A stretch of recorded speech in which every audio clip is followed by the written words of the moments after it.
કેટલી 50 મિનિટ થઈ? જોયું નહીં ખરો.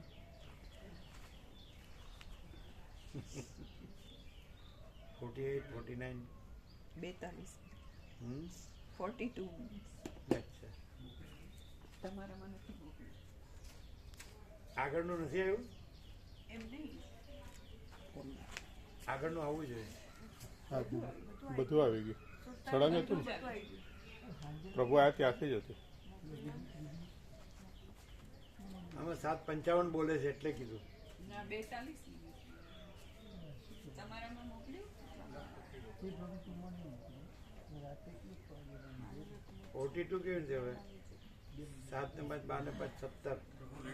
પરમ ચિદાકાશ પરમ જ્યોતિ અખંડ જ્યોતિ. 7 ને 11 કેમ ચાલુ? બરાબર બરાબર બરાબર.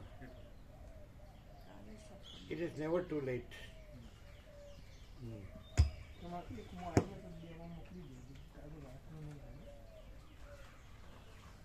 કૃષ્ણે વર્ણાશ્રમ ધર્મ કીધા, ગીતામાં કૃષ્ણે વર્ણાશ્રમ ધર્મ કીધા અને વસિષ્ઠે કીધું કે જન્મથી માણસે આત્મજ્ઞાન પ્રાપ્ત કરી લેવું જોઈએ. આ આત્મજ્ઞાન અને 7-8 વર્ષના બ્રહ્મચારી બટુકે આત્મજ્ઞાન પ્રાપ્ત કરી લેવું જોઈએ. તો એ બ્રહ્મચર્ય આશ્રમ એટલે જે ઋષિ હોય, બ્રહ્મર્યા હોય અને બીજું કાંઈ ન રહ્યું હોય એના આશ્રમમાં જઈને એની આજ્ઞામાં ને બધી સેવા અને બ્રહ્મ વિદ્યા પ્રાપ્તિ. 25 થી 50 ગ્રહસ્થ અને 50 પછી વાનપ્રસ્થ. અત્યારે મરી ગયા સુધી કોઈને આમાંથી એકે આવે છે? 75 મેં સંન્યાસ અને પછી આશ્રમથી. અત્યારે તો જોડવું તોડવું, જોડવું તોડવું, જોડવું તોડવું એ છે બીજું. અને ધન ને ભોગો, ઘર ને ધન ને ભોગો એ છે બીજું સ્ટાન્ડર્ડ છે. તો એ સ્ટાન્ડર્ડ કહેવાય. અને એમ લાગે પણ અત્યારે બધા એવી રીતે બધું સંસાર વ્યવહાર બધા એવી રીતે છે એટલે આપણે પણ એવી રીતે, કારણ કે વધારે આપણે લેવડ દેવડ સંકળાયેલા હોય એટલે કરવું પડે. એ સાચું છે. તો શું કરવું? બધા એવા હોય કે ઘર ને ધન ને ભોગો એ જ મેઇન હોય. કામ ધંધા ભણ્યા ગયા અને નોકરા ધંધાને ગમે, પ્રજાની પ્રજાને સમજે. તો કોઈ એમ કે લ્યો હવે આ બધું અત્યારે આવું છે, આ ક્યાં પહેલાં જે સંસ્કૃતિ હતી એ તો બધું એકદમ દિવ્ય લૌકિક સત્ય શિવ સુંદર હતું. હે ને? એ રાજા હતા એ ખરા, રાજ્ય હતું, નગર હતા ને યુદ્ધો હતા એ પણ ખરા, અને પણ વનોમાં ઋષિઓ મુનિઓના આશ્રમ હતા એ પણ ખરું, અને એમનું દિવ્ય લૌકિક સત્ય શિવ સુંદર જીવન હતું એ પણ ખરું. તો પણ અત્યારે એ કાંઈ નથી. હવે શું કરવું? તો માણસ હમણાં તો બધા એમાં રહેલા છીએ, બધા સાથે રહેવું અને બધા સાથે લેવું દેવું. તો આ ક્યાં મળે? હવે શું કરવું? તો ગમે તેવી ભ્રાંતિવાળો માણસ હોય ને પણ એને એટલી ખબર હોય કે આપણે આ ભારત દેશમાં છીએ, અહીંયા હિમાલય ગંગાની સંસ્કૃતિ સૌથી શ્રેષ્ઠ છે. તો એ વખતે એ વિચારી શકે, એને ભગવાને એટલી શક્તિ તો આપેલી છે કે એ વિચારે કે હિમાલય ગંગામાં રહીને ઋષિ મુનિઓએ શું પ્રાપ્ત કર્યું.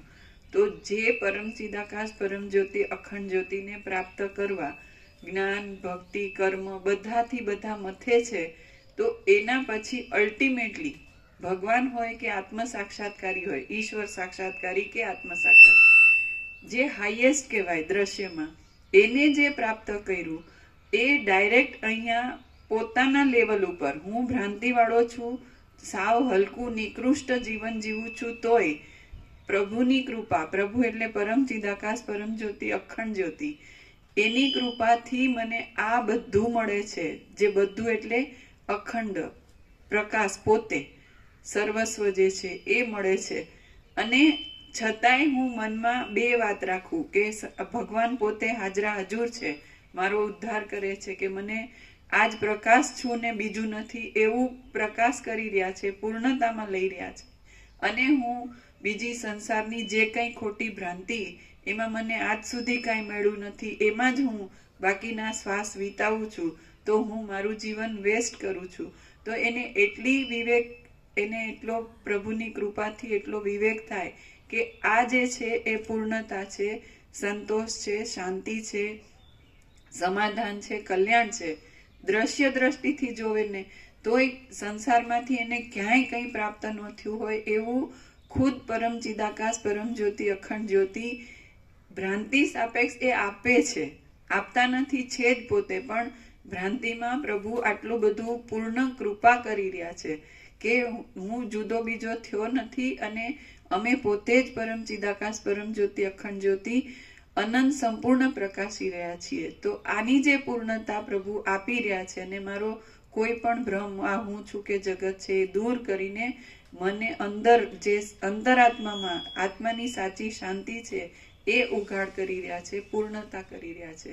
તો માણસ ગમે તેવી ભ્રાંતિ વાળો હોય તો અહીંયા આમાં ઠરે એટલે મારું જુદું બીજું અસ્તિત્વ છે કે હું આકાશમાં કાળું ટપકું કલમ છું, તો એવું નથી થયું અને પ્રભુની પૂર્ણતા અનુભવે એવો સંપૂર્ણ પ્રકાશ. તો દ્રશ્યમાં એને ભગવાન પણ સાક્ષાત થયા હોય તો થોડી વારમાં અંતર ધ્યાન થઈ ગયા એવું જ આવશે. ભગવાને એને આમ કૃપા કરી તો એમાં કંઈક ને કંઈક દ્રશ્યની સાપેક્ષતા હોય કે અધૂરું હોય. જ્યારે આ પરમ ચિદાકાશ પરમ જ્યોતિ અખંડ જ્યોતિ સંપૂર્ણ ભ્રાંતિ રહિત શુદ્ધ સ્વરૂપ અને એ જ છે ને બીજું નથી. એટલી બધી પૂર્ણતા, એટલી બધી સમતા, એટલી બધી તૃપ્તિ, સંતોષ, કલ્યાણ, સમાધાન, whole and soul, all in all છે. બસ આ જ પૂર્ણતા.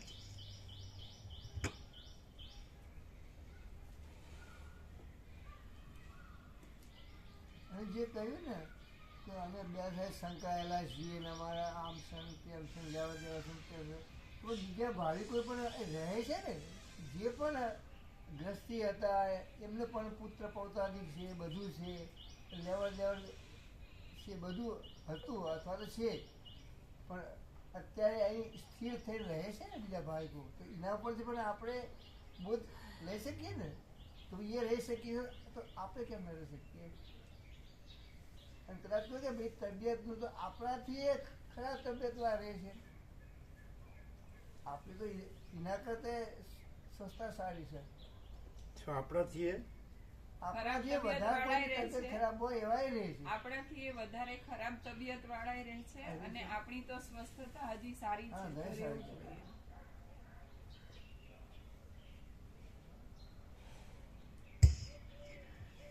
અહીંયા દિલથી રહે ને તો ખરાબ તબિયત કહેવાય જ નહીં.